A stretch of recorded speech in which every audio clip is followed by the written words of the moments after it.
एक बहुत कंजूस आदमी था, गंगा जी नहाने नहीं जाता था इसलिए कि कहीं पंडित कुछ मांग ना ले।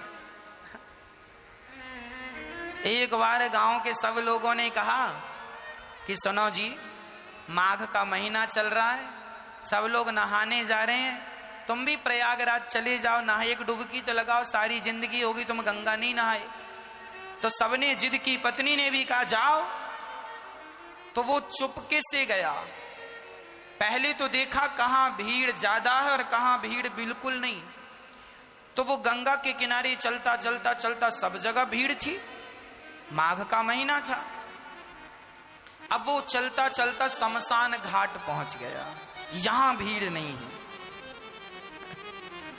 बोले यहां नहा लो तो यहां पंडा आएगा नहीं, नहीं तो पंडा नहा और पंडा खड़ा हो, चल निकाल कुछ दे, मेरे हाथ से पूजा करा, चल। गया जी में। अब बड़े प्रेम से वो शमशान में सोचा यहां कुछ नहीं है, कोई पंडों का झंझट नहीं है, कपड़े उतारा, चुपके से धीरे धीरे गया, कोई देख ना ले। और बड़ा पैसे वाला था पर कंजूस बड़ा था। तो शमशान में जाके डुबकी गंगा जी में लगाया। और भगवान शंकर तो शमशान में ही विराजते हैं। शंकर जी को लगा जरा आज इसके साथ थोड़ा खेला खेली कर लें। तो भगवान शंकर ही पंडा बन के आ गए। जैसे ही वो डुबकी लगाया और डुबकी लगा के ऊपर उठा तो शंकर जी खड़े, हाँ यजमान जी निकालो। अब वो घबरा गया, अरे तुम कहां से आ गए? अरे बोले हमारा ये ठेका है, यहां जो भी नहाता उससे हमें वसूली करनी होती है, चलो ले आओ। नहा लिया आपने, लाओ। अरे हम इसीलिए तो नहाए शमशान में कि कुछ देना ना पड़े। ना ना, यहां तो देना ही पड़ता, शमशान ही, यहां से तो बच के कोई जाता नहीं। अच्छा बताओ कितना लोगे? शंकर जी बोले देखो हम वैसे लालची तो नहीं है, पर तुम दो, कितना दोगे ये बताओ? उसने बोला 1 पैसा दूंगा। हाँ हाँ, शंकर जी बोले चल मैं 1 पैसे से खुश हूं, चल ला। अभी नहीं लाया, कुछ नहीं हूं, उधार 1 पैसा दूंगा, वो भी उधार। तो शंकर जी बोले ठीक है, तो लिखवाओ फिर अपना एड्रेस वगैरह यहाँ। शंकर जी ने रजिस्टर में नोट किया, कहाँ के हो? फलानी गली, मकान नंबर फलाना। हाँ यहाँ के हो? हाँ सही है। हाँ मोबाइल नंबर? नहीं, मोबाइल रखते ही नहीं। अब वो उधारी का बहाना था बचने का, वो चला घर। और जैसे ही घर पहुंचा तो शंकर जी तुरंत दरवाजे के पास खड़े हो गए। हाँ यजमान जी 1 पैसा निकालो। दरवाजा खोला पत्नी ने, क्यों? फलाने जी हैं? हाँ हाँ हैं। तो उनसे बोलना कि 1 पैसा हमारा उधार है तो दें। पत्नी गई, क्यों जी आपसे कोई 1 पैसा लेने आया उधार? क्या लिया आपने? अरे लिया दिया कुछ नहीं, नहाया उसका 1 पैसा है।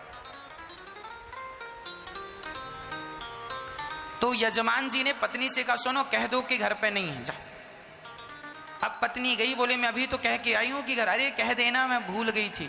अच्छा पत्नी गई, सुनो जी महाराज हमारे पति तो घर पे है ही नहीं, कहीं गए। अच्छा कोई बात नहीं, जब तक नहीं है तब तक तुम जो बनाई हो सो दे दो, हम खाएंगे, इंतजार हमारा तो कोई है नहीं, यहीं बैठेंगे। अब पत्नी को लगा हे भगवान ये खाएगा, और तुरंत दौड़ी दौड़ी गई, क्यों जी 1 पैसा नहीं देते तो वो खाने का भी बोल रहा है खाएगा भी।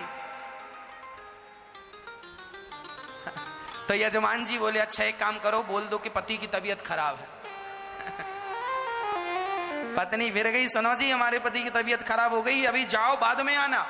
अच्छा तबीयत खराब हो गई? अरे हम डॉक्टर भी हैं, वैद्य भी, लाओ कहां था भाई?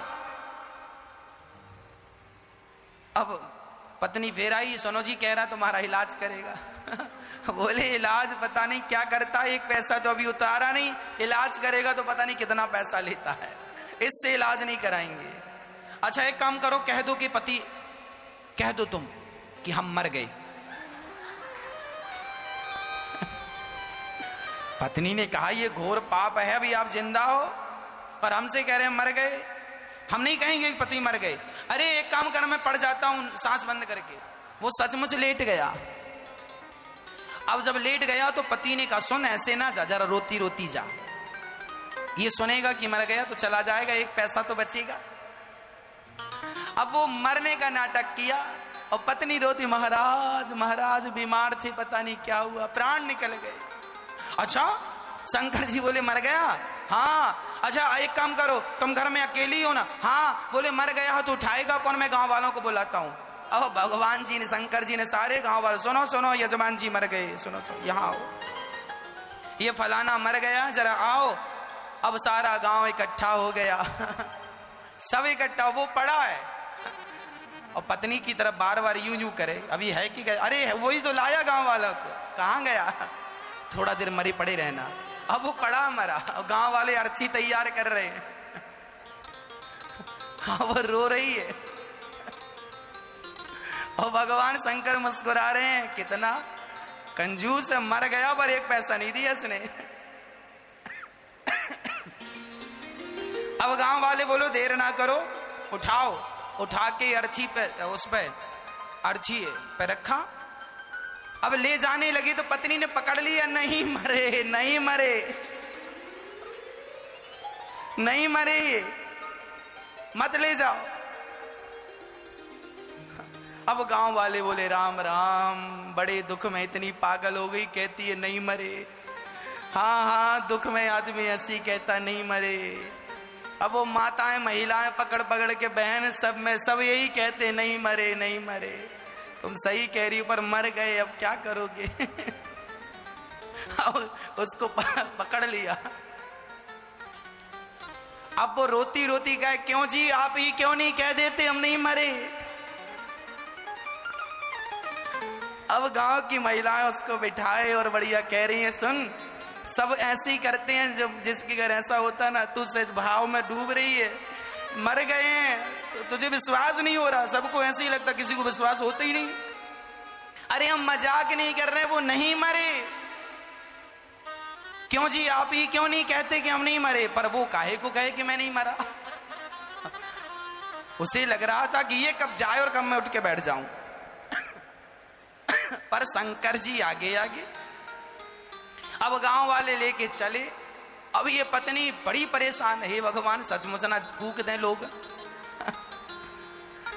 अब वो शमशान तक पहुंच गया, लेटा लेटा सांस रोक के धीरे धीरे सांस लेता। चिता सजाई गई और चिता पे रखा गया, फिर भी उसने नहीं कहा कि मैं नहीं मरा। तब शंकर जी ने कहा यजमान जी अब आग लगाने का नंबर है, अब मौका नहीं मिलेगा, अब बताओ लगा दें? फिर भी वो आंख ना खोले। तब शंकर जी समझ गए एक नंबर का कंजूस है ये। तब शंकर जी बोले अच्छा मैं किसी के भांग धतूरा से प्रसन्न होता हूं, आज मैं तेरी कंजूसी से प्रसन्न हो गया। चल बोल तुझे क्या चाहिए, क्या चाहता है? तो उठ के बैठ गया, बोले देना ही है तो कुछ मत दो, जो एक पैसे को कहा था वही छोड़ दो, वही छोड़ दो। शंकर जी ने कहा जा छोड़ा। वो अपने घर चला गया शंकर जी। तब से शंकर जी को भोला भंडारी कहने लगे, बड़े भोले हैं शंकर जी, उसको भी मिल ही गए। तो कंजूसी ऐसी ना हो, ईश्वर यदि हमें दिया है तो हमें जरूर देना चाहिए, क्योंकि परोपकार ही हमारा परम धर्म होता है ना। तो हम अहंकार ना करें कि हम कुछ हैं। हम कौन हैं? मैं केवल राम का दास हूं। मैं कौन? केवल भगवान का। वीडियो को लाइक करके शेयर जरूर कर दीजिएगा दोस्तों।